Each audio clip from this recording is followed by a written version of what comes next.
Bom dia, meus irmãos. Nós os recebemos com muita alegria nesse que é o primeiro dia da semana.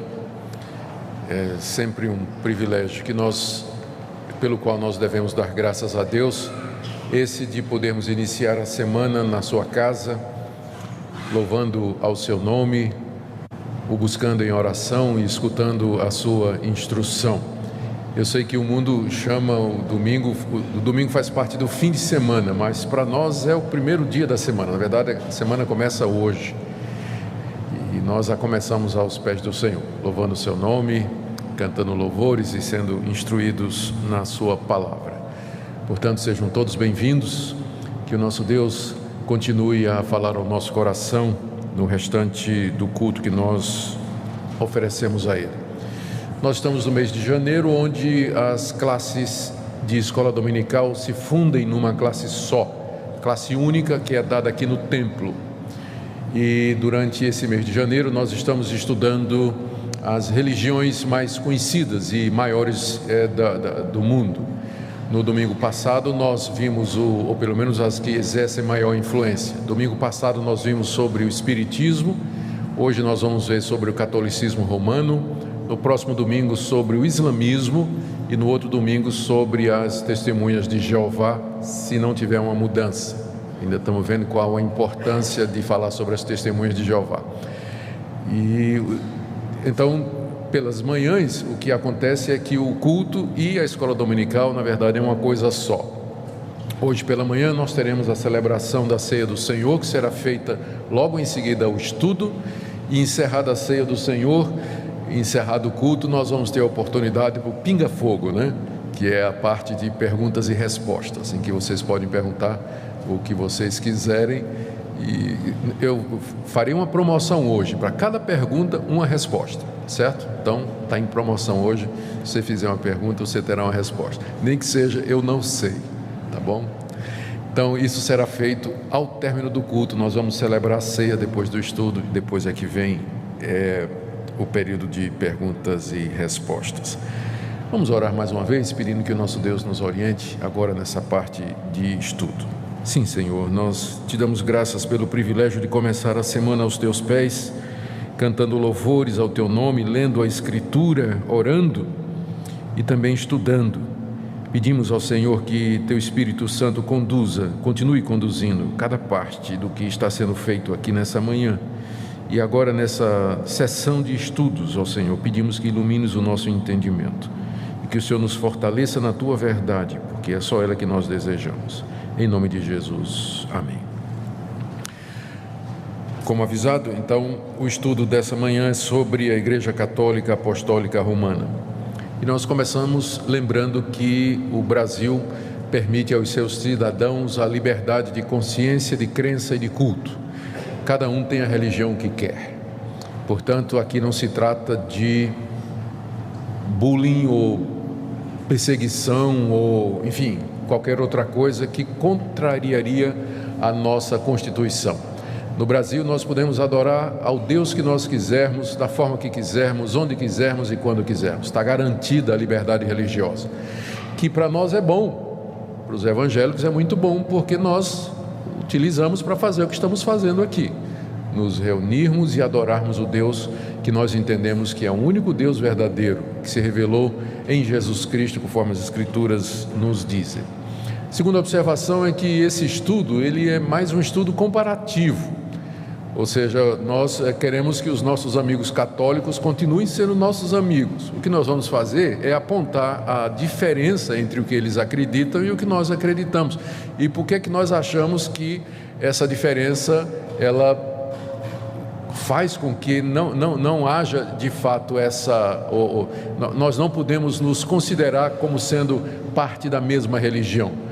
Há um movimento chamado Movimento Ecumênico que deseja que o catolicismo romano e as igrejas protestantes, elas acabem esquecendo as diferenças e andando juntas. Eu vou procurar mostrar hoje de manhã por que isso é impossível. Porque o catolicismo e as religiões, as igrejas que nasceram da Reforma Protestante, elas são absolutamente incompatíveis, não tem como conciliar as duas coisas, é o que eu pretendo mostrar no dia de hoje. Bom, O catolicismo não precisa de apresentação. Eu tenho certeza que tem muita gente aqui que veio da Igreja Católica. Ainda é a religião com o maior número de adeptos no Brasil, que é considerado o maior país católico. Ainda é a maior religião aqui, mas ela vem caindo. Em 1940, 95% dos brasileiros eram católicos. Em 1991, caiu para 83%. Em 2000 caiu para 73%. E no último censo agora de 2010, o IBGE nos diz que apenas 64% dos brasileiros se declaram católicos, ou seja, tem tido uma queda constante a Igreja Católica em número de adeptos aqui no Brasil. E dessa porcentagem de 64% da população brasileira, apenas uma porcentagem bem menor é que é de fato praticante. Ou seja, considerado em números reais, alguns chegam a dizer que se os evangélicos, que costumam ser mais praticantes, assim o forem, no final, o número de evangélicos e católicos praticantes é mais ou menos pau a pau, né? Chega perto um do outro, e a diferença é que o número de evangélicos vem crescendo a cada censo que é feito pelo IBGE. A igreja evangélica vem crescendo no Brasil, e isso com a passagem de muitos católicos para essas igrejas, especialmente as pentecostais e neopentecostais. Deixe-me dar aqui um pequeno histórico do começo da Igreja Católica. Embora ela diga que começou com Cristo, na verdade, ela toma forma a partir de 324, com o decreto do imperador Constantino, que torna o cristianismo em religião oficial do Império Romano. E multidões então concorrem para a igreja cristã para ganhar o favor do imperador. E não se conformando com a pureza do evangelho simples, começou-se a acrescentar ritos pagãos e modificar doutrinas. Eu vou falar de alguma delas mais adiante. No século XI, na verdade em 1054, houve o grande cisma do Oriente. Foi a primeira grande divisão na igreja chamada católica. As pessoas geralmente pensam que a reforma protestante foi a grande divisão. Não. Bem antes já teve o chamado grande cisma do Oriente, quando os líderes da igreja católica em Roma, sede do Ocidente, e os líderes da igreja de Constantinopla, que era a capital do Oriente, eles discordaram com relação ao papel do Papa, que a essa altura já vinha crescendo. O Papa queria ser o pai de toda a cristandade, mas os cristãos do Oriente, com sede em Constantinopla, disseram: isso aí nós não vamos aceitar. E aí se excomungaram. O Papa de lá excomungou o Papa de cá, e o Papa de cá excomungou o Papa de lá. Então, as duas igrejas se dividiram com excomunhão mútua, e essa excomunhão foi levantada recentemente, em 1965. Então pararam de considerar excomungados e voltaram ao diálogo. Só para vocês saberem, os protestantes foram excomungados durante a Reforma Protestante, e nós não fomos ainda, não suspenderam ainda a nossa excomunhão, né? Então, nós somos excomungados da Igreja Católica, e essa excomunhão nunca foi suspensa, né? Então, essa conversa de irmãos separados, não. Na prática, né, oficialmente, os protestantes são heréticos e são excomungados da Igreja Católica, e de acordo com a doutrina católica, já que fora da Igreja Católica não há salvação, então nós de fato estamos perdidos indo para o inferno. Mas a primeira grande divisão da Igreja Católica foi exatamente em 1054, e já por conta dessa questão do Papa, não é? E aí veio no século XVI uma tentativa de reformar outra vez a Igreja. Havia muita insatisfação com a igreja, que a essa altura já estava organizada, o papado já estava funcionando plenamente, mas havia padres, sacerdotes, professores de teologia dentro da igreja que achavam que estava tudo errado, e a questão da venda das indulgências, né, vender o perdão. O Papa dava um documento escrito perdoando os pecados, e variava o quanto você podia pagar, e isso foi para construir a Catedral de São Pedro, né, lá em Roma. Então os emissários do Papa percorreram a Europa toda vendendo as chamadas indulgências, né, o tesouro tesoureiro do Papa era o Tetzel. Ele dizia que quando a moeda caía tilintando no cofre, a alma saía voando do purgatório. Então, Lutero não aguentou isso, né? Lutero e outros diziam, mas isso também é demais. E começou então um movimento de reforma querendo consertar essas doutrinas dentro da Igreja Católica. O movimento não deu certo para reformar a igreja de dentro para fora, e o Papa Leão alguma coisa excomungou Lutero e todos os que seguiam Lutero. Lutero então saiu da igreja e começou o movimento da reforma protestante na Europa no século XVI. E aí homens como Lutero, Calvino, Zwinglio, John Hus, eles se separaram e aí nasceu a igreja protestante ou reformada, de onde nós viemos. O ano que vem nós estaremos comemorando 500 anos desse movimento, 500 anos da reforma protestante. Bom, a Igreja Católica, logo em seguida, se reuniu em concílio na cidade de Trento, e durante 18 anos ela discutiu o que fazer diante do crescimento da reforma protestante em todo o mundo. E aí esse concílio, que é um concílio extremamente importante, é chamado o Concílio da Contra-Reforma, foi quando a Igreja Católica tomou posição com relação aos protestantes. Eles fizeram o seguinte: as principais decisões que eles tomaram: condenaram a doutrina protestante da justificação pela fé. O Concílio de Trento diz: maldito todo aquele que disser que o homem é justificado somente pela fé. Então, é maldito, é excomungado, anátema, né? Então, disseram isso aí. Declarou que o único texto bíblico autêntico é a tradução de São Jerônimo, no século IV, denominada Vulgata. De fato, um pai da igreja chamado Jerônimo, a mando do imperador, no século IV, ele traduziu a Bíblia do grego, do hebraico e do aramaico para o latim. Não é que não tinha outras versões em latim antes, tinha inclusive uma versão chamada a Velha Latina, mas como havia divergências, então foi pedido que ele fizesse uma tradução, e Jerônimo fez essa tradução. E nessa tradução ele incluiu livros apócrifos, livros deuterocanônicos. Ele fez um trabalho muito amplo. Não é que ele dizia que aqueles livros eram inspirados, mas ele aproveitou e já traduziu aquilo que circulava na época e tudo, né? Então é aí que começa a diferença da Bíblia católica e da Bíblia protestante. O Concílio de Trento diz que a única Bíblia certa é a Vulgata Latina, com acréscimo de 7 livros ao antigo cânon, lista de livros que antes eram usados. Mantiveram os 7 sacramentos da igreja. Os 7 sacramentos, eu não sei se eu me lembro de cabeça aqui, mas é o batismo, a confissão auricular, as ordens, a extrema unção, o casamento, o sacerdócio, e tem mais um que me foge agora, mas são os sacramentos da igreja.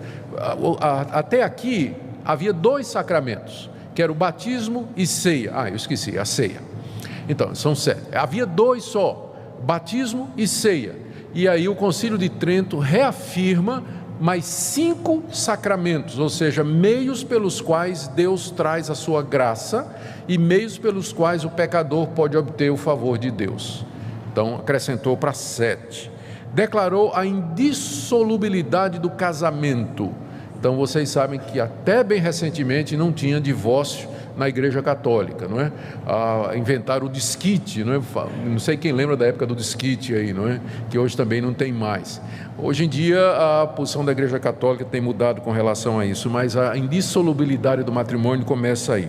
O culto aos santos e o culto às relíquias, que são objetos considerados sagrados, foi aprovado pelo Concílio de Trento. Já havia antes, mas ele ratifica que está correto você venerar as imagens, venerar os santos, orar a eles, pedir a interferência deles, e você também cultuar ou venerar as relíquias, tipo assim, um pedaço da cruz, o santo sudário, todos aqueles objetos que estariam ligados à vida de Cristo ou aos santos, aquilo era então, podia ser adorado. É nessa época que surge, um pouco antes, surge o rosário, que é um colar, não é, com 150 continhas, que eles usam para fazer as orações a Maria e a Cristo. E depois o escapulário, que era também uma espécie de veste, né, por baixo da roupa, que era considerada santa.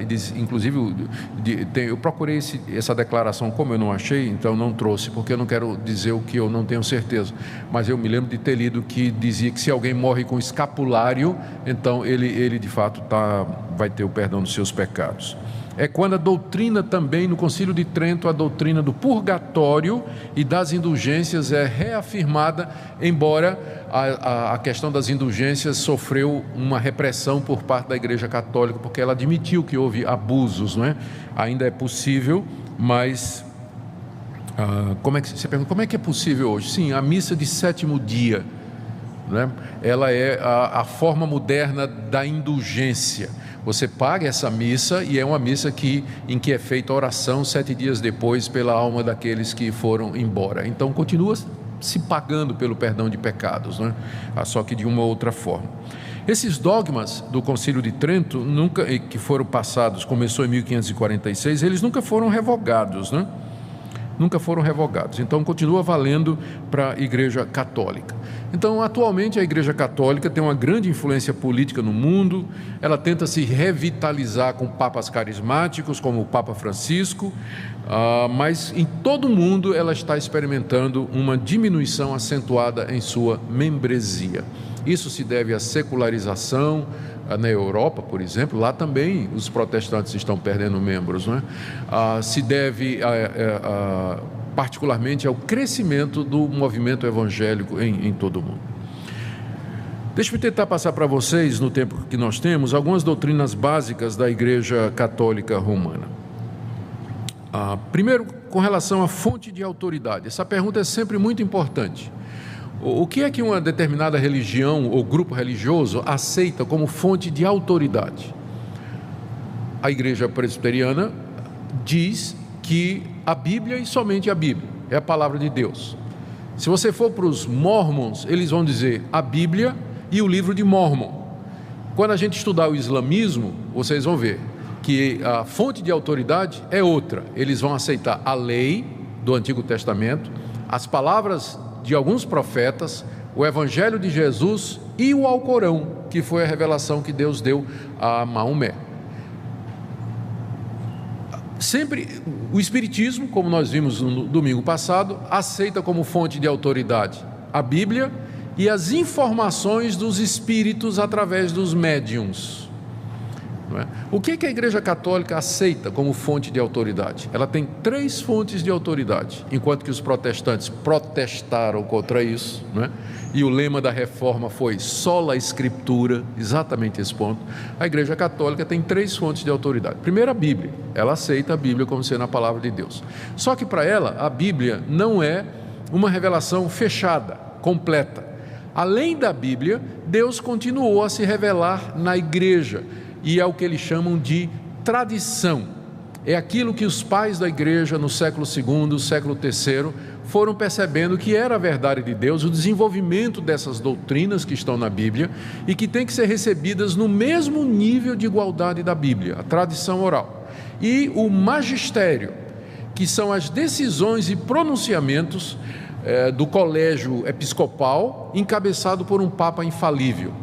Então, essas 3 fontes constituem a base de autoridade da Igreja Católica.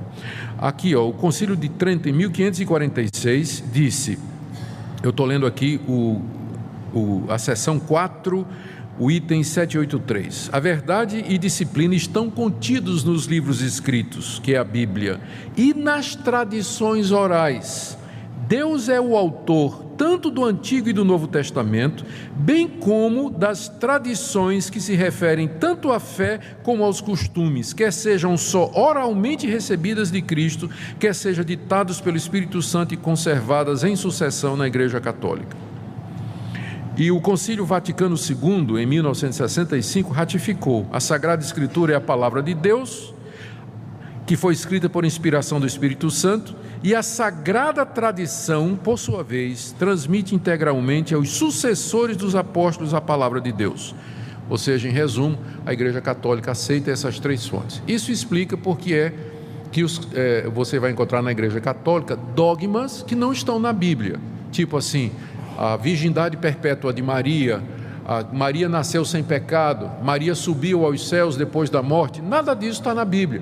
Mas é que o católico não aceita só a Bíblia, ele aceita a revelação constante que Deus vem dando através da igreja, através dos concílios e através dos papas. Então, na hora que você puxa a discussão só para a Bíblia, não é? Aí o católico que conhece a sua doutrina vai dizer, sim, mas a Bíblia não é a única fonte de verdade. A igreja, ela continua recebendo revelações de verdades da parte de Deus. Em resumo, essa é a principal diferença. Sobre a igreja verdadeira, a Igreja Católica entende que não há salvação fora da Igreja Católica. Quando fala da Igreja Católica, é da estrutura da igreja, a igreja como organização. Você tem que ser um católico praticante. Fora da igreja não há salvação. O Papa Pio IX, em 1864, declarou que a Igreja Católica é a única verdadeira religião e não há salvação fora dela. Em 1302, o Papa Bonifácio VIII disse: declaramos, dizemos e determinamos que cada criatura humana deve se submeter à autoridade do Papa de Roma para a sua salvação. Então, quem não se submete à autoridade do Papa e nem participa da Igreja Católica, pela doutrina católica, essa pessoa está condenada. Não há salvação fora da submissão ao Papa e da membresia da Igreja Católica. Aí o pessoal vai dizer, mas vocês não dizem a mesma coisa? Eu dizer, eu não. Para mim, onde houver fé no Senhor Jesus Cristo como Senhor e Salvador, acompanhada de arrependimento de pecados, ali tem salvação. A pessoa pode estar na igreja que for, mas se ele crer em Jesus como seu único e suficiente Salvador, está arrependido dos seus pecados e espera somente em Cristo para a vida eterna, ali está o meu irmão, ali está a igreja. Pode ser na denominação que for. É bem diferente da atitude católica, não é? Tem que estar na Igreja Católica para poder ser salvo. Um outro ponto aqui, que é básico para a Igreja Católica, é a doutrina do sacerdócio dos padres. Nós vamos chamar de sacerdote, porque eles fazem uma distinção. Então, o sacerdote que é o padre, né? O sacerdote católico. O Concílio de Trento, de 1546, considerou o sacerdote como sendo capaz de perdoar pecados como Deus. Não a pessoa do sacerdote, mas é que ele está representando Jesus Cristo. E essa doutrina católica do sacerdócio dos padres, o padre funcionando como mediador entre Deus e os homens, eles entendem que é uma continuação do sacerdócio do Antigo Testamento. No Antigo Testamento, Moisés estabeleceu pessoas, sacerdotes, que ofereciam sacrifícios sobre o altar e intercediam diante de Deus pelo povo. E se voltava para o povo e pronunciava a absolvição, o perdão de pecados. Eles entendem que o sacerdote católico exerce a mesma função, só que agora, em vez de sacrifícios, o sacerdote media a missa, é o santo sacrifício da missa. Então, em vez de ser o sacrifício de um animal, é o pão e o vinho, que são o corpo de Jesus. Então eles dizem, a doutrina católica diz, que pelas palavras do sacerdote, o pão e o vinho, a hóstia, né, se transformam no corpo de Cristo. Eles fazem inclusive uma diferença aqui, para dizer o seguinte, o que muda, eles aqui estão usando o pensamento de um filósofo grego chamado Aristóteles, que fez a distinção entre forma e essência, entre essência e acidente. Ele diz, quando o sacerdote pronuncia as palavras, isto é o meu corpo que é dado por vós, fazer isso em memória de mim, então o pão e o vinho continuam na forma, no acidente, da mesma maneira, mas a essência deles se transubstancia no corpo e no sangue de Cristo.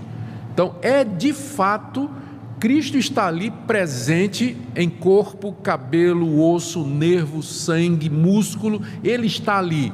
A forma ainda é do pão e do vinho, mas a essência é literalmente a pessoa de Cristo. Então, o sacerdote é a pessoa que tem o poder de fazer esse milagre da transubstanciação. É o nome que a Igreja Católica dá ao que acontece durante a missa, a hóstia. Tanto é que depois que termina a missa, a hóstia e o vinho, eles são levados e preservados num determinado lugar. Não pode, é considerado como santo, né? Não pode, ou então é levado para um doente, ou enfim, continua com essas propriedades espirituais, não é? Enquanto que nas igrejas protestantes, evangélicas, o que nós entendemos é que é um símbolo. Cristo está presente espiritualmente, Ele está de fato presente, mas apenas espiritualmente e não fisicamente. Por isso que quando termina a ceia, a gente não tem nenhum cuidado especial com o pão e com o vinho, embora eu vi falar de um pastor que costumava colocar tudo num lenço, levava para casa e enterrava no quintal da casa dele, né? Para preservar o pão da ceia, né? Nós não temos essa prática, porque nós entendemos que a presença de Cristo é apenas espiritual e simbólica, Ele não está presente. Mas por causa da doutrina da missa da Igreja Católica, o sacerdote, ele tem essa super importância, porque ele é o homem, é a pessoa através de quem o pão e o vinho se transformam no corpo de Cristo, e então o fiel precisa do sacerdote. É por isso que fora da igreja não pode haver salvação, porque é na Igreja Católica que está aquele que transforma o pão e o vinho no corpo e na presença real, física de Cristo ali durante aquele sacramento. Também o sacerdote, não é? Aqui eu tirei uma citação de um livro católico que diz assim: sem os sacerdotes, a morte de Cristo não teria valia para nós. Pelas suas palavras transformam um pedaço de pão em Deus. Então, essa a ideia, não é? E exatamente também por conta disso, é que o sacerdote, ele é capaz de perdoar pecados na confissão auricular. Ele pode declarar que os pecados daquele penitente que está confessando os seus erros no confessionário estão perdoados. O sacerdote é aquele que faz a extrema unção, que prepara o católico para a morte. A extrema unção, a última unção, é aquele momento em que ele então redime e perdoa os pecados daquela pessoa que está às portas da morte. Por isso, na Igreja Católica, o sacerdote, o padre, o ministro, ele tem essa posição elevada, enquanto que nas igrejas protestantes o pastor é um membro normal da igreja, né? O pastor não tem esses poderes, a não ser em algumas igrejas que apareceram por aí, que tem apóstolo que faz coisa do arco da velha.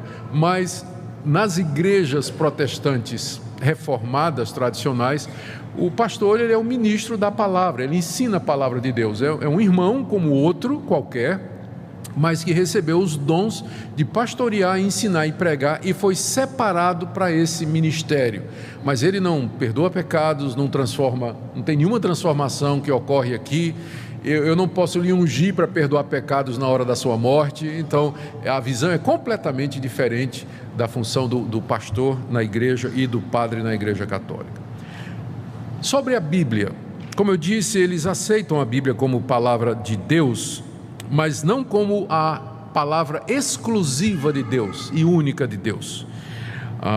Eles têm, como eu disse, a Vulgata Latina, que é a versão oficial da Igreja Católica, e o Concílio de Trento acrescentou 7 livros aos 66 que eram recebidos como palavra de Deus: Tobias, Judite, 1 Macabeus, 2 Macabeus, Baruque, Sabedoria e Eclesiástico. Então, esse ponto aí nós já discutimos, não é? Sobre o Papa. A palavra Papa quer dizer pai. Na visão católica, os papas, eles são os sucessores de Pedro, que teria sido o primeiro Papa. E, portanto, tem a mesma autoridade que Pedro. O texto fundamental para essa doutrina católica é Mateus, capítulo 16, a partir do verso 13.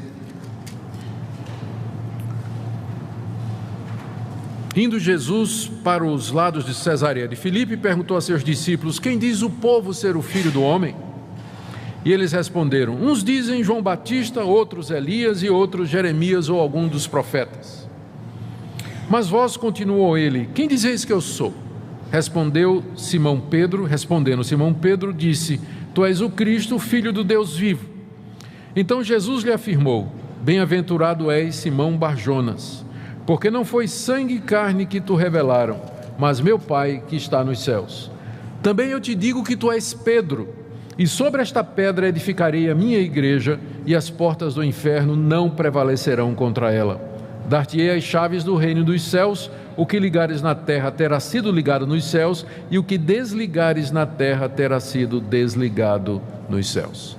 Essa passagem, de acordo com a Igreja Católica, é onde Jesus dá a Pedro o primado da igreja. Pedro é a pedra sobre a qual a igreja se ergue.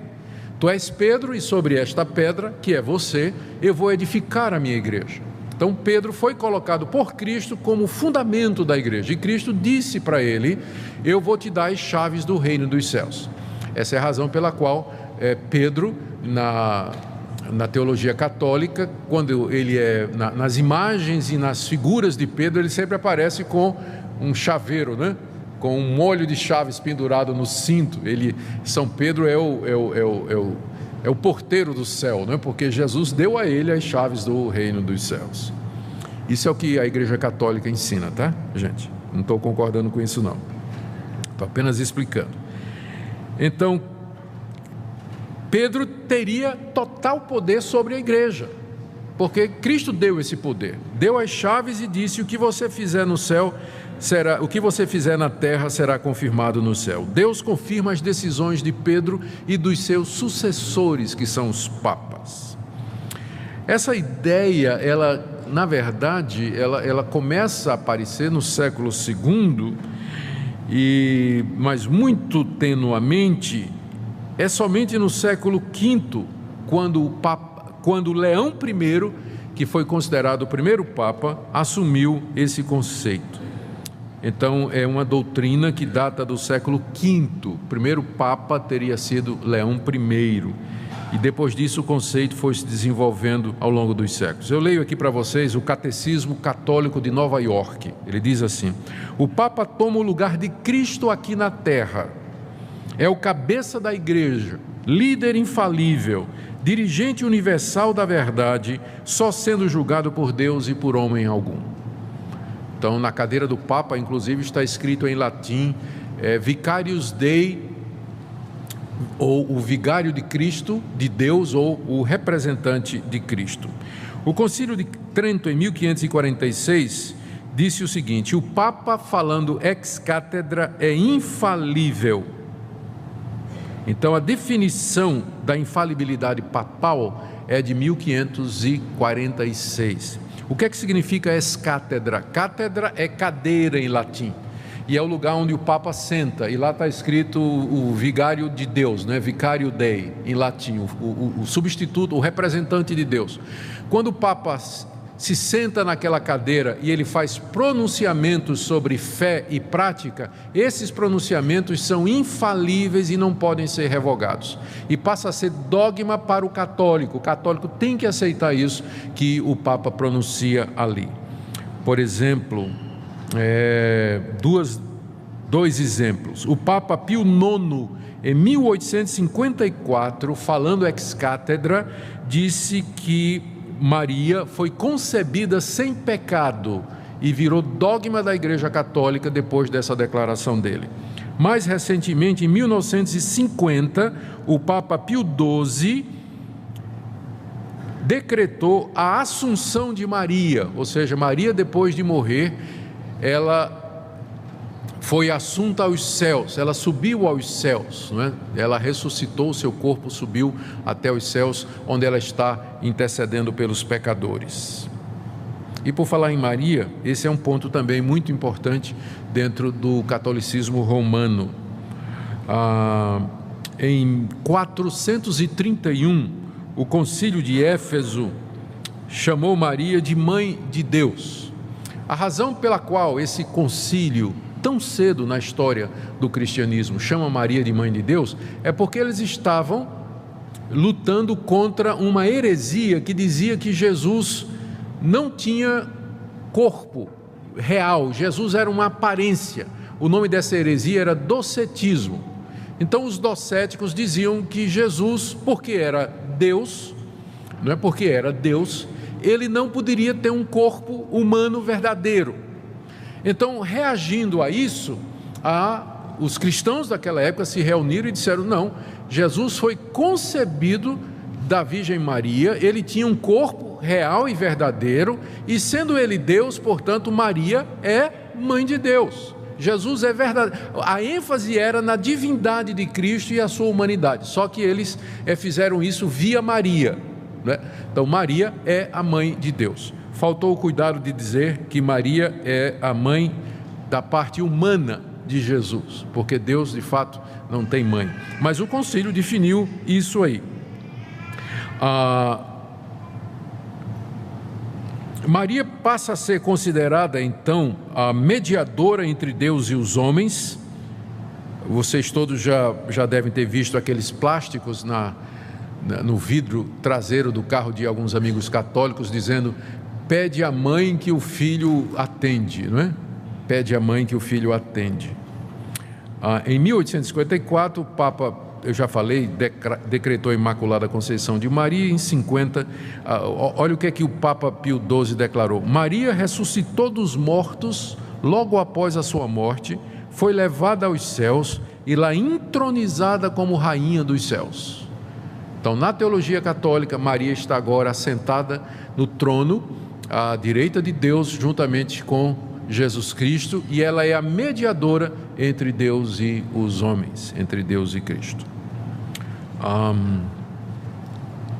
Purgatório é uma doutrina que foi declarada como dogma em 1439 por Gregório o Grande.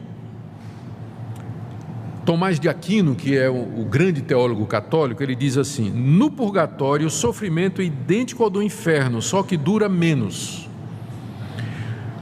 Purgatório, na teologia católica, é um estado após a morte, em que entram aqueles que cometeram pecados mortais e, após certo sofrimento, esses pecados são purificados e eles sobem aos céus. A teologia católica faz diferença entre pecado mortal e pecado venial. São 7 pecados mortais: gula, blasfêmia, assassinato, mentira, adultério, e tem os pecados veniais, que são todos os outros. Os pecados veniais, eles podem receber perdão aqui, se você seguir toda a tramitação católica para isso: a missa, confissão auricular, extrema-unção, esmolas, tudo.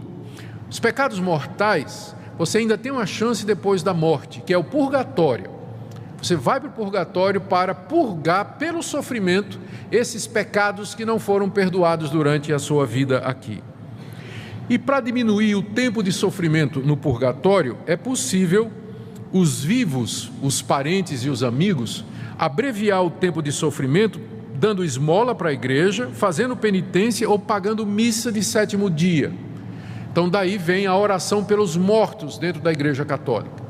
A orar por aquelas almas que estão no purgatório, para que o sofrimento delas seja abreviado e elas possam imediatamente passar para o céu depois do tempo de sofrimento. Então pode-se e deve-se orar pelos mortos, pagando a missa de 7º dia, para que se abrevie seu tempo no purgatório e logo se vá ao céu.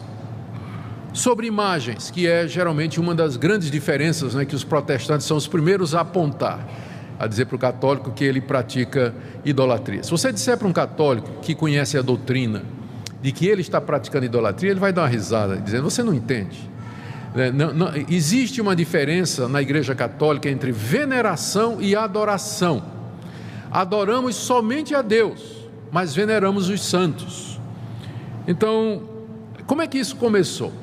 Isso começou no século VI com o Papa Gregório Magno.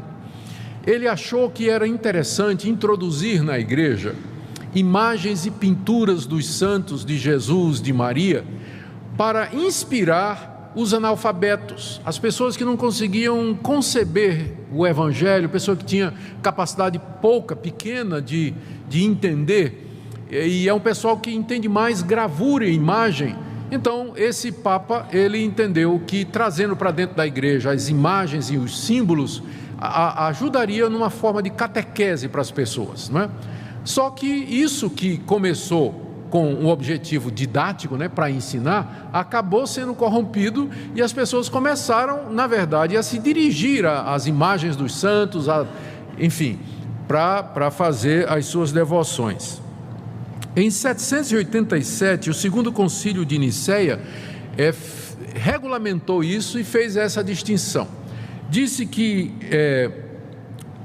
venerar vem do verbo grego douleo, que significa servir, e é a atitude que o católico pode ter para com os santos, para com as imagens e as relíquias. Eles veneram, no sentido que eles respeitam, eles fazem devoções, dirigem orações, fazem pedidos aos que já morreram, mas a adoração, que vem do grego latreu ou latria, é dirigida somente a Deus. Só que na prática o catolicismo popular não tem a menor ideia dessa distinção. A gente sabe disso. As pessoas, na verdade, se curvam mesmo diante das imagens, diante da imagem de Maria, e prestam a essas imagens adoração, dirigem orações, fazem pedidos, fazem promessa, cumprem voto. Então, se isso não é adoração, eu não sei o que é. Acaba sendo uma distinção semântica apenas, porque na prática é a mesma coisa. No catecismo,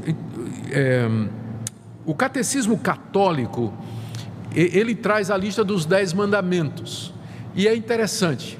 O terceiro mandamento, o segundo mandamento que está na Bíblia, inclusive na Bíblia deles, diz: não farás para ti imagens de escultura, não as adorarás, nem lhes darás culto. É o segundo mandamento, que proíbe que os que conhecem a Deus façam imagens ou representações de Deus ou de qualquer outra coisa e preste culto àquela imagem. O catecismo católico tirou esse mandamento, e para completar 10, dividiu o 10º mandamento em 2. O 10º mandamento diz assim: não cobiçarás a mulher do teu próximo, não cobiçarás coisa alguma do teu próximo, nem o seu boi, nem o seu jumento, nem nada. Aí o que é que o catecismo católico fez? Ele dividiu esse mandamento em 2. O 9º mandamento passa a ser: não cobiçarás a mulher do teu próximo, e o 10º mandamento passa a ser: não cobiçarás as coisas do teu próximo. Por quê? Porque tirou o segundo mandamento, que diz: não farás para ti imagem de escultura. Então, os 10 mandamentos no catecismo católico é diferente dos 10 mandamentos que você tem aqui, porque foi excluído o mandamento a respeito das imagens. Embora na Bíblia católica, na Vulgata, tenha. E, por fim, talvez a diferença mais importante é a justificação do pecador diante de Deus. Como é que a pessoa é justificada diante de Deus? A teologia católica admite que Cristo morreu na cruz pelos pecadores, admite que Ele deu sua vida para perdoar pecados. Contudo, a justificação do pecador, o perdão que é dado ao pecador, não é um ato de Deus em que Ele nos considera justo e nos perdoa os pecados de uma vez para sempre. Mas o que é que acontece? Deus infunde, Ele derrama dentro de nós a sua graça e a sua justiça, que nos capacita a fazer boas obras. Então, dessa combinação de Deus dando a sua graça no coração do pecador, e o pecador fazendo caridade, obedecendo os mandamentos, indo para a igreja, seguindo os sacramentos, então dessa cooperação é que o pecador morre na esperança de ser salvo.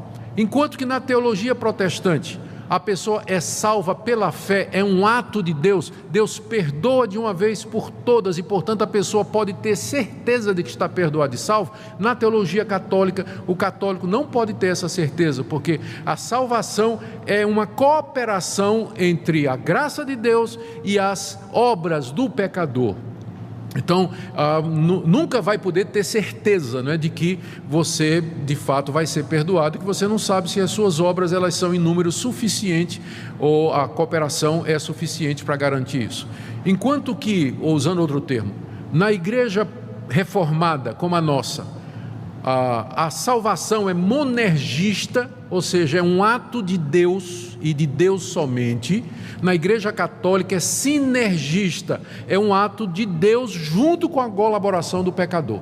É errado você dizer que o católico acredita que a salvação é só pelas obras. Ele não vai dizer isso. Ele vai dizer, não, Cristo morreu pelos meus pecados, eu creio na graça de Deus, mas só que eu tenho que fazer minha parte. Se eu não fizer minha parte, isso não vai adiantar nada.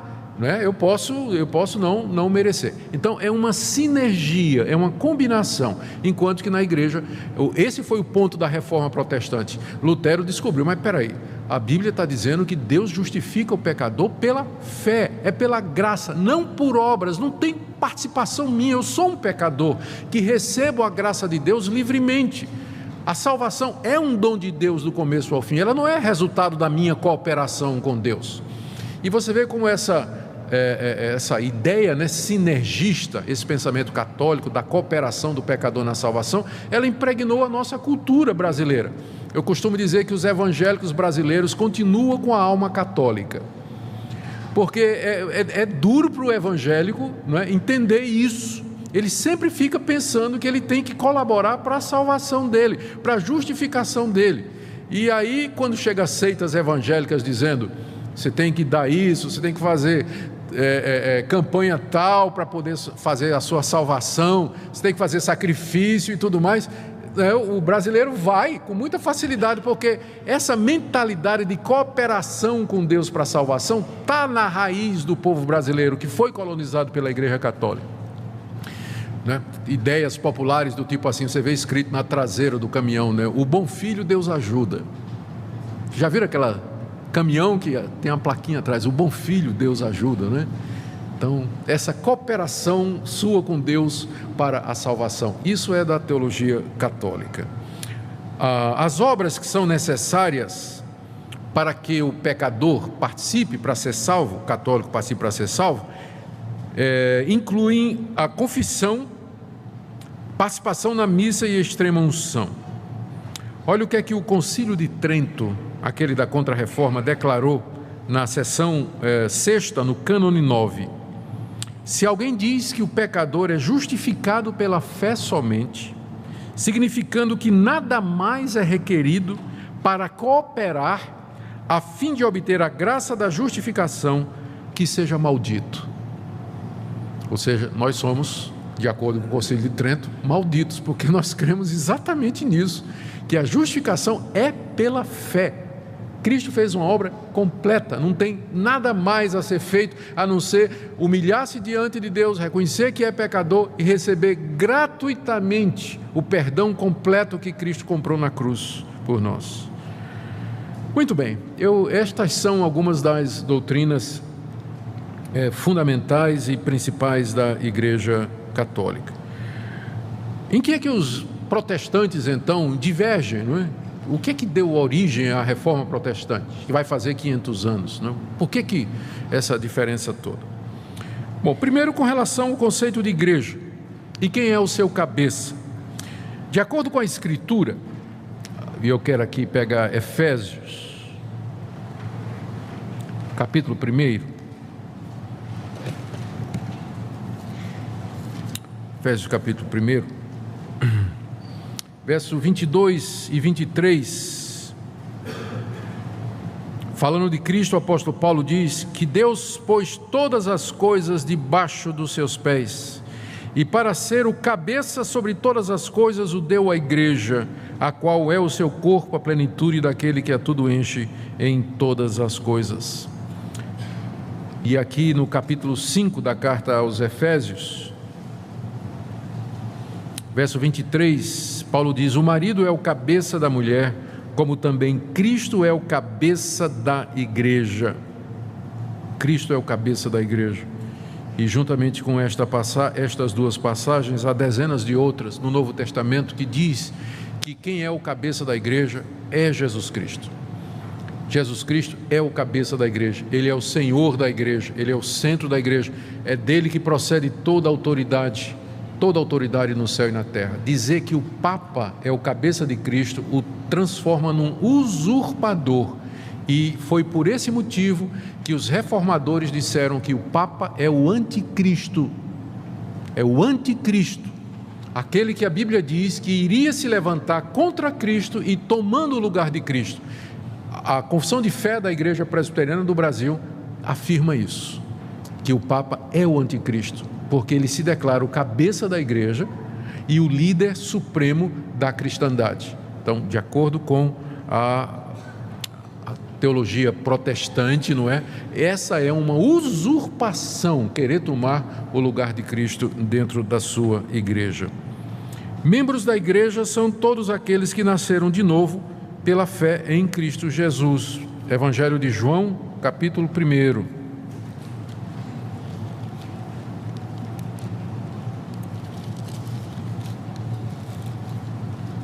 João, capítulo 1. Verso 11. Ele veio para o que era seu e os seus não o receberam. Mas a todos quantos o receberam, deu-lhes o poder de serem feitos filhos de Deus, a saber, os que creem no seu nome, os quais não nasceram do sangue, nem da vontade da carne, nem da vontade do homem, mas de Deus. Filhos de Deus, membros da Igreja de Cristo, são todos aqueles em todo lugar que creem em Jesus Cristo como sendo o Filho de Deus. Sobre sacerdócio, há várias listas de dons espirituais no Novo Testamento e sacerdote não aparece em nenhuma delas. Quando a Bíblia fala sobre sacerdote, se refere a Cristo como sendo o único sacerdote que nós temos. Hebreus, capítulo 7, verso 17, onde se refere a Cristo dizendo, citando o Salmo 110, verso 4, Tu és sacerdote para sempre, segundo a ordem de Melquisedeque.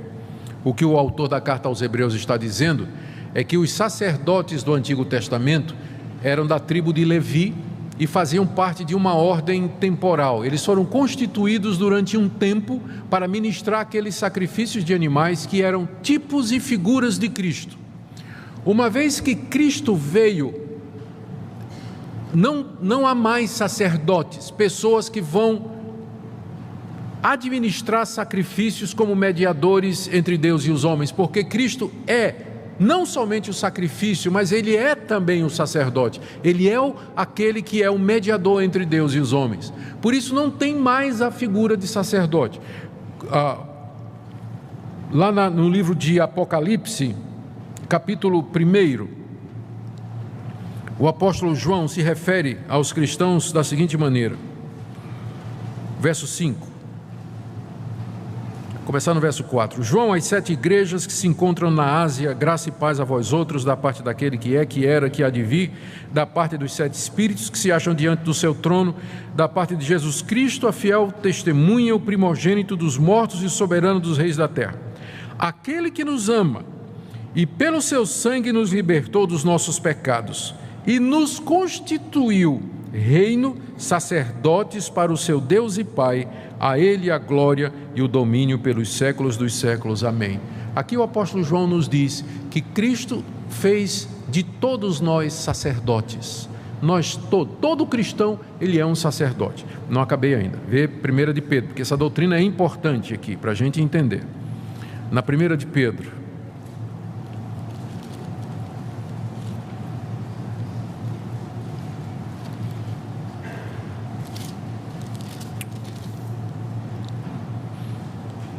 capítulo 2,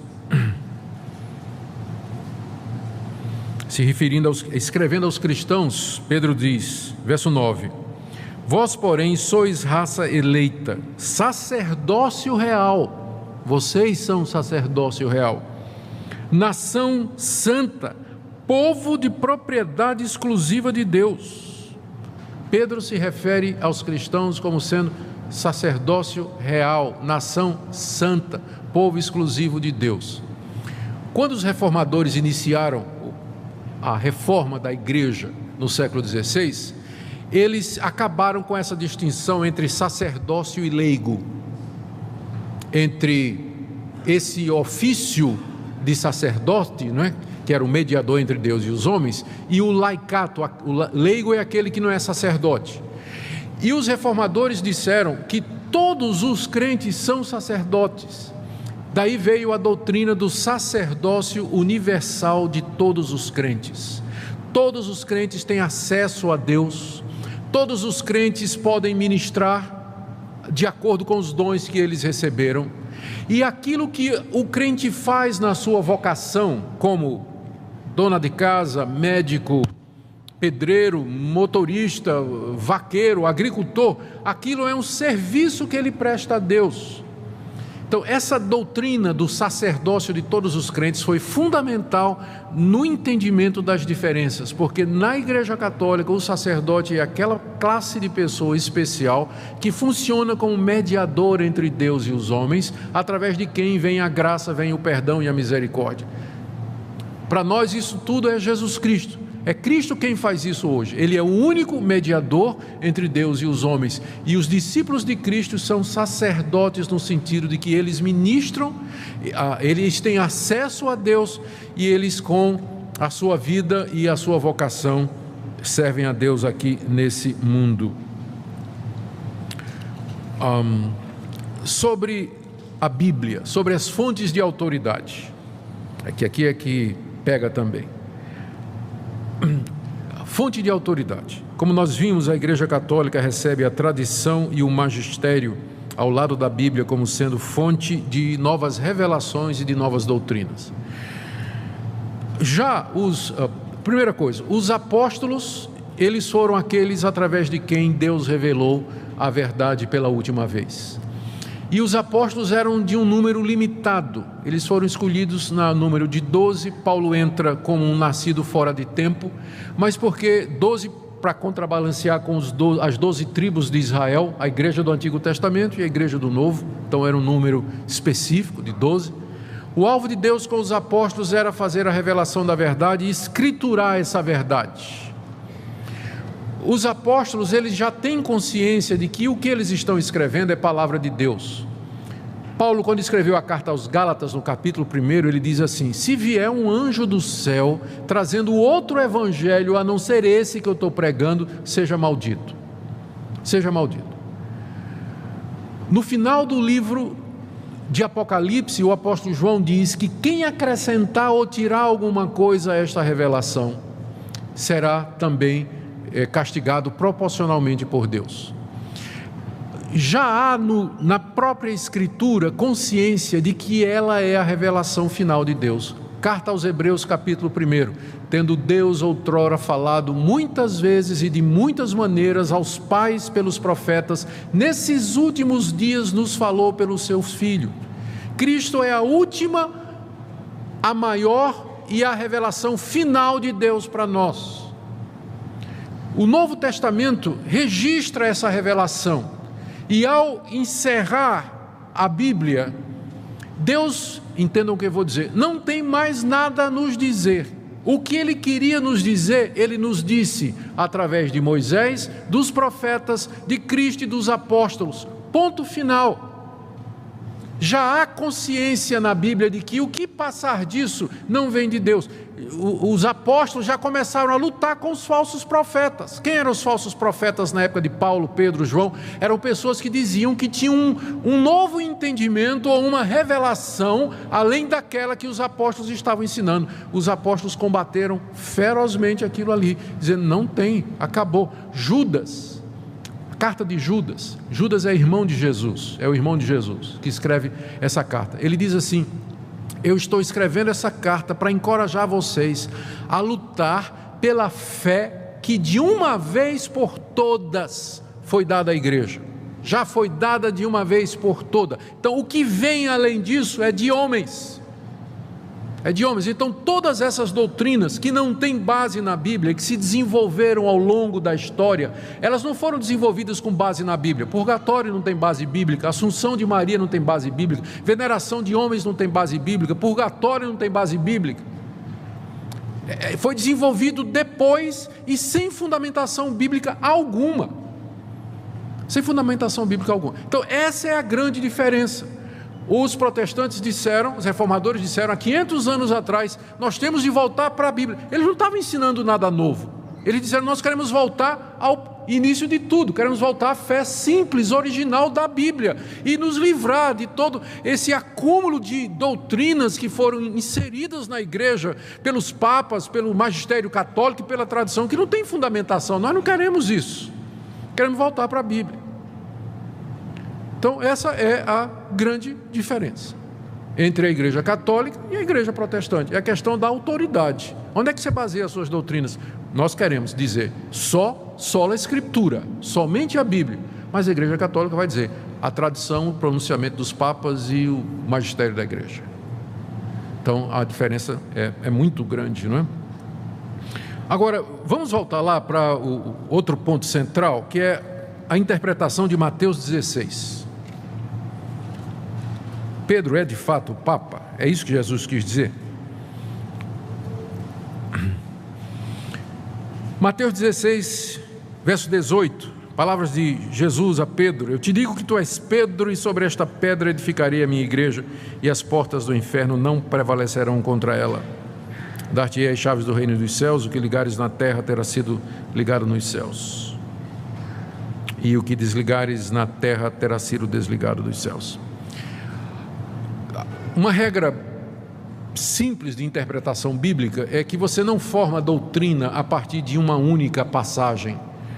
Como a Bíblia foi dada progressivamente e seus escritores são vários, você tem que ver como é que aquela verdade ela é apresentada em outras passagens da Bíblia. A pergunta é: o resto da Bíblia confirma que Pedro é o Papa, é a pedra, é o chaveiro do céu, infalível, a quem Jesus deu toda a autoridade? A resposta é um sonoro não. Não. Vamos conferir.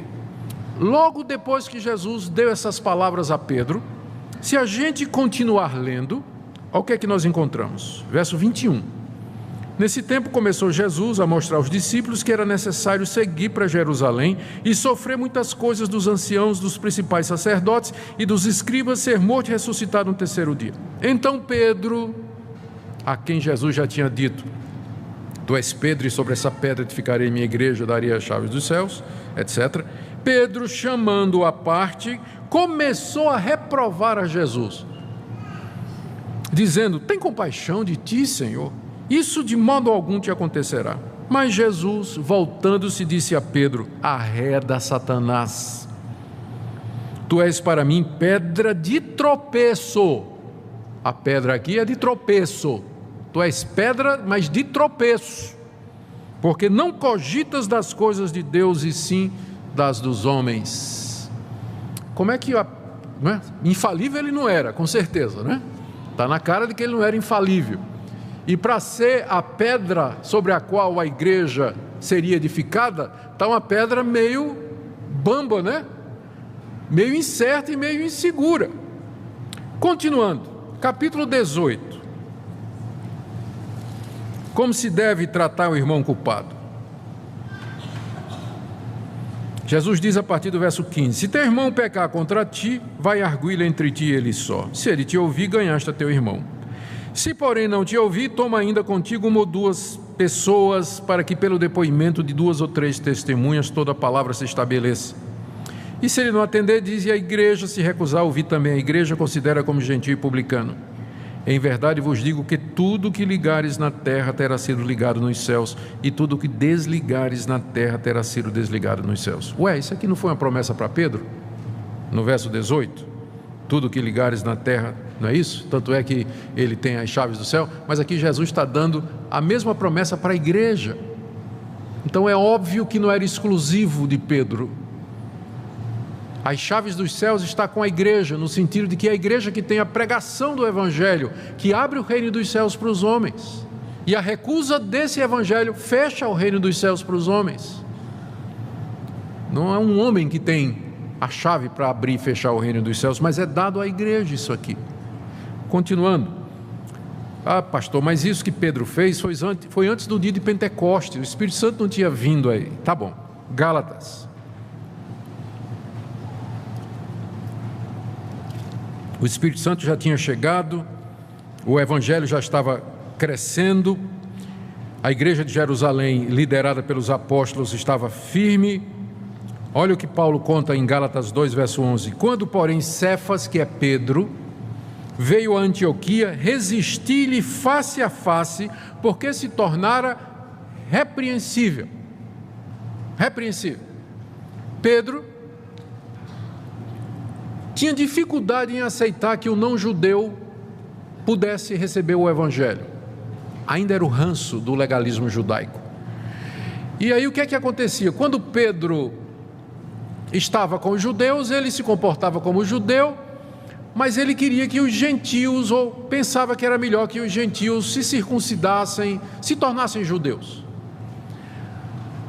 Aí uma vez Pedro foi visitar Antioquia, que era uma igreja feita de não-judeus. E chegou lá, ele resolveu fazer o jogo. E sentou-se lá com os gentios e comendo com eles e tudo, tendo comunhão. De repente o pessoal diz: olha, está chegando uma turma aí da igreja de Jerusalém, aqueles judeus ortodoxos e tudo mais. Aí Pedro já começou a disfarçar. Ele não queria ser visto comendo com os gentios. Tirou o time de campo, ficou meio assim de canto. Aí Paulo chegou. Aí quando Paulo viu, Paulo esqueceu que Pedro era o Papa, né? E disse: por que você está fazendo essa incoerência? Gálatas 2.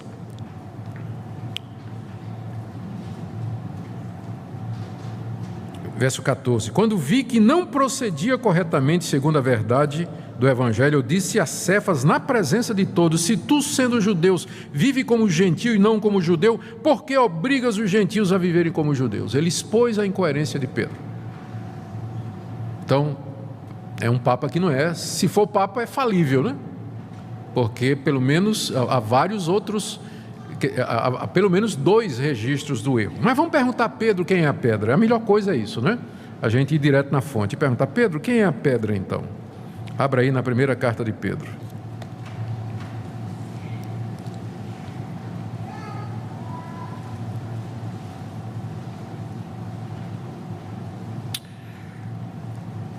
Vamos ler 1 de Pedro, capítulo 2,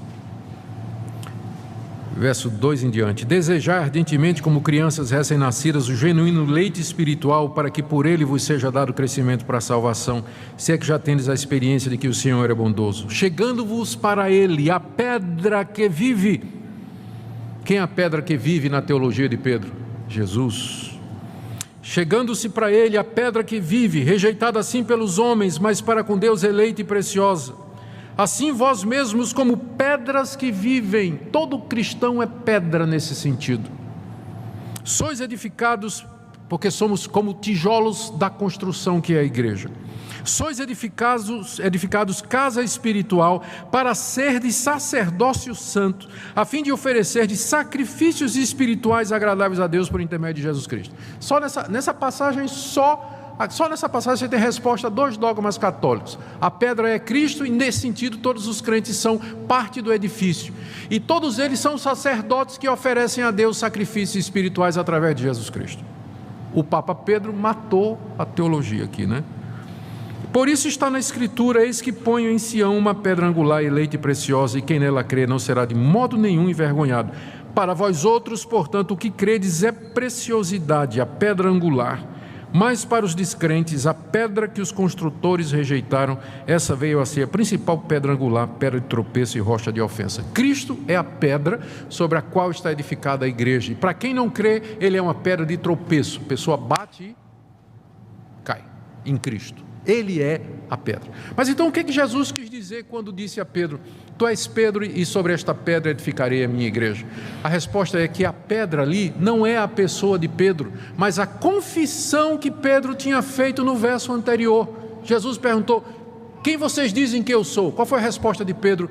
Tu és o Cristo, o Filho do Deus vivo. E Jesus disse: tu és Pedro, e sobre esta pedra, esta declaração que você fez, eu vou construir a minha igreja. Agora bate com o resto da Bíblia. O resto da Bíblia diz que a pedra sobre a qual a igreja se edifica é Cristo, o Filho de Deus. Você ainda pode dizer assim: se você quer insistir que Cristo está dizendo tu és Pedro, e sobre esta pedra, Jesus estava apontando para Pedro, é o Pedro confessante, é o Pedro enquanto dizendo tu és o Cristo, o Filho do Deus vivo. E ali ele está representando todos os cristãos que confessam essa verdade. A igreja é edificada sobre a verdade de que Cristo é o Filho do Deus vivo, o Salvador do mundo, o único mediador, e não a pessoa frágil, incoerente do apóstolo Pedro, e muito menos dos seus sucessores. Só para vocês terem uma ideia, sobre a infalibilidade do Papa.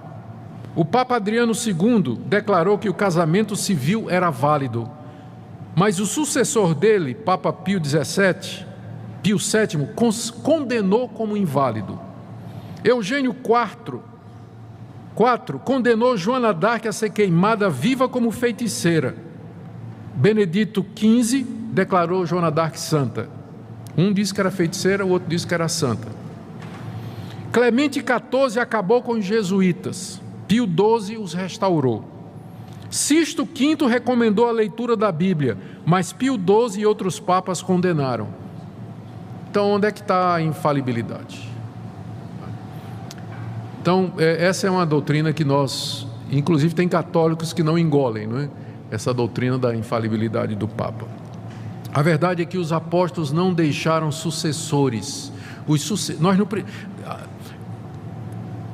A igreja de Cristo, ela é apostólica, no sentido de que ela está edificada sobre a doutrina dos apóstolos. Mas eu não preciso de um apóstolo hoje, porque quando eu abro a Bíblia, eu ouço o apóstolo Pedro, o apóstolo Paulo, o apóstolo Mateus, o apóstolo João. Eles estão aqui com você, comigo. Deus preservou o que eles escreveram. Nesse sentido, a igreja é apostólica, porque ela está edificada sobre a doutrina dos apóstolos e dos profetas. Eu não preciso de um representante ou descendente ou sucessor vivo de uma linhagem histórica que remonta ao tempo dos apóstolos ou ao próprio Jesus Cristo. É nesse sentido que eu me considero um cristão apostólico, porque a minha crença está baseada naquilo que os apóstolos ensinaram. Meu problema não é com igreja católica, porque a igreja católica significa simplesmente universal. Apostólica, também não tenho um problema com isso. Meu problema é com o romana. Esse é o nosso problema, certo? Essa é a nossa dificuldade. Mas eu sou um cristão católico apostólico e você também. O problema é que nós não somos romanos. Temos dificuldade com essa parte aí, porque de Roma saíram todas essas doutrinas que nós entendemos que não estão de acordo com a palavra de Deus. Sobre Maria, pouca coisa precisa ser dita, não é? Os evangélicos, eles devem lembrar que Maria de fato foi uma judia piedosa, temente a Deus, e às vezes por conta dos exageros católicos sobre a pessoa de Maria, a gente nem prega sobre Maria, né? É difícil um pastor evangélico pregar sobre Maria, porque tem medo dos abusos lá, mas Maria é um exemplo para nós. Ela é uma mulher de fé, sem dúvida, entra na galeria daquelas santas mulheres piedosas que serviram a Deus através da história da igreja, mas isso não quer dizer que nós vamos admitir coisas que a Bíblia não diz sobre ela, que ela nasceu sem pecado. O argumento da igreja católica para que Maria nasceu sem pecado é que ela não podia ter pecado, porque senão Jesus nasceria com pecado. Então, para que Jesus nascesse sem pecado, Maria não podia ter pecado. Mas aí você vai ter que usar o argumento ad hominem ou ad infinito. Então Maria, a mãe de Maria, também não podia ter pecado. E a mãe da mãe de Maria também não podia ter pecado. E aí você vai ter que admitir a existência de uma linhagem que vem de Adão, de pessoas que nunca tiveram pecado para poder resultar em Cristo Jesus. Vejam o absurdo disso aí. A respeito dela ser mediadora entre Deus e os homens, não é? A Bíblia nos diz em 1 Timóteo, capítulo 2, de 5 a 6, há um só Deus e um só mediador entre Deus e os homens, Jesus Cristo, o homem. E em João 14, 6, Jesus Cristo disse: eu sou o caminho, a verdade e a vida, ninguém vem ao Pai senão por mim. Então está muito longe da Bíblia o dogma a respeito de Maria. Sobre a missa nós já explicamos que o sacrifício de Cristo foi feito de uma vez por todas e ele não se repete. E, portanto, na ceia nós apenas celebramos em memória. Sobre o purgatório, a Bíblia é muito clara. Mais uma vez, você não encontra na Bíblia a doutrina do purgatório, que depois da morte a pessoa vai purgar os seus pecados através do sofrimento nesse lugar. Quando a Bíblia descreve o que acontece depois da morte, é sempre dizendo que há apenas 2 lugares, 2 estados e 2 situações. Em João 3, 16 a 18 está dito que Deus amou o mundo de tal maneira que deu o seu Filho unigênito para que todo aquele que nele crê não pereça, mas tenha a vida eterna. E aí ele acrescenta no verso 18, dizendo assim: quem nele crê não é julgado, o que não crê já está julgado, porque não crê no nome do unigênito Filho de Deus. Quem crê será salvo, quem não crê já está condenado. Pronto. É assim que a Bíblia descreve. A história do rico e Lázaro, lá de Lucas 16, volta a dizer isso. 2 pessoas morreram, uma foi para o céu, outra foi para o inferno. Não havia consciência do que estava acontecendo, desejo de retornar, tudo aquilo foi vedado, o lugar era a situação era fixa e imutável. Hebreus capítulo 9, Hebreus capítulo 9, verso 27, aos homens está ordenado morrerem uma só vez, depois disso vem o juízo. Não há nada na Bíblia que fale de uma segunda chance depois da morte ou um período de purgamento de pecados. O dia da salvação é hoje, aqui e agora, pela fé em Jesus, nós resolvemos o nosso destino. E na prática, na prática eu ia dizer que não tem diferença entre venerar e adorar, já falei sobre isso. E por fim, a salvação, que é o ponto de maior divergência, né? Efésios capítulo 2, a palavra de Deus é muito clara a respeito disso. Efésios capítulo 2, versos 8 e 9, foi um verso muito usado na Reforma Protestante. Pela graça sois salvos, mediante a fé, e isso não vem de vós, é dom de Deus, não de obras, para que ninguém se glorie. É nessa verdade, nessa pedra que nós nos firmamos. E pensando agora já nas conclusões, por isso que nós não podemos considerar a Igreja Católica Apostólica Romana como uma igreja irmã. Quando um amigo católico é convencido da verdade que os protestantes ensinaram, e ele deseja se tornar membro de uma igreja protestante, ele é rebatizado, exatamente porque nós não consideramos o batismo católico como sendo válido. Não é válido porque a intenção é outra. Esqueci de mencionar isso aqui. O batismo na igreja católica, ele tira a culpa do pecado original. Para nós o batismo não tira culpa, nem lava pecado de ninguém. É o símbolo da aliança que Deus tem conosco e com os nossos filhos. A Confissão de Fé de Westminster, nós já dissemos, considera o papado como sendo o anticristo, ou como expressão do anticristo, alguém que toma o lugar de Cristo aqui nesse mundo. A Igreja Presbiteriana proíbe os pastores de realizar culto ecumênico com sacerdote católico. Então, não me convide na sua formatura, se você quiser um culto ecumênico, eu vou ter que ficar constrangido, mas vou dizer não, porque a Igreja Presbiteriana proíbe os seus pastores de participar de culto ecumênico, exatamente porque não considera a Igreja Católica como sendo uma igreja irmã, uma igreja que seja irmã. Quer dizer então que não tem crente verdadeiro na Igreja Católica? Não, eu não estou dizendo isso. Na verdade, eu creio que tem. Pela graça de Deus, eu creio que há pessoas dentro da Igreja Católica que já entenderam, mas aí eles não vão se sentir muito bem em casa, lá, né?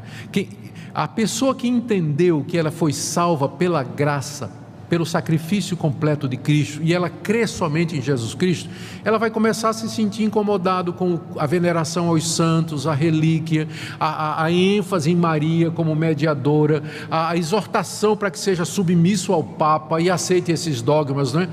Pode até haver, eu creio que há gente que crê de fato em Jesus e somente em Cristo para a sua salvação na Igreja Católica, mas eu acho difícil compreender como é que ele se sente confortável quando ele ouve estas outras coisas que são tão contrárias àquilo que ele acredita, que Cristo e somente Cristo é o Salvador, que Padre não perdoa pecado, confissão não perdoa pecado, extrema unção não perdoa pecado. Quem perdoa pecado é Deus mediante Jesus. Quando eu me arrependo e creio nele, confesso os meus pecados e peço perdão. Então, como dissemos, no Brasil a liberdade de crença, não é? Todo mundo acredita no que quiser. E aqui não se constitui nenhum embaraço ou bullying, não é? Dos nossos amigos católicos, apenas explicando as diferenças que há entre aquilo que nós cremos e aquilo que a Igreja Católica acredita. Vamos orar. Nosso Deus, nós não queremos apenas um debate de opiniões, mas nós queremos ficar firmes na verdade. E nós entendemos que essa verdade está revelada na Bíblia.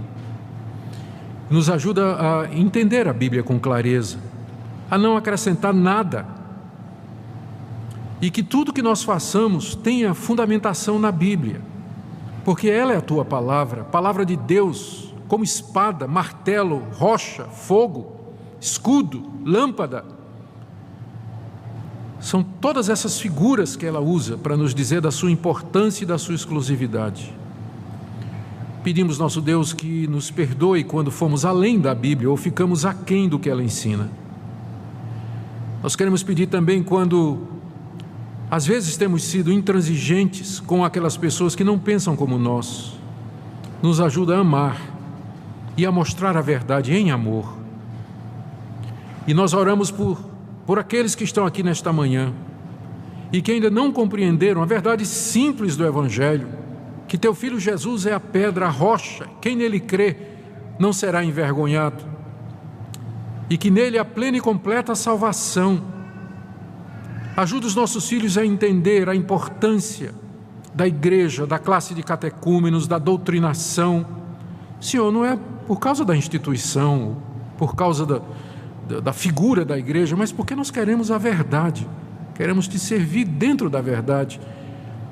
Tu procuras aqueles que te adoram em espírito e em verdade, e é isso que nós queremos ser e fazer. Agora, Senhor, quando vamos celebrar a ceia, dê que seja um momento de confirmação na verdade daqueles que creem e de despertamento para aqueles que ainda estão em dúvida. É o que nós te pedimos em nome de Jesus. Amém.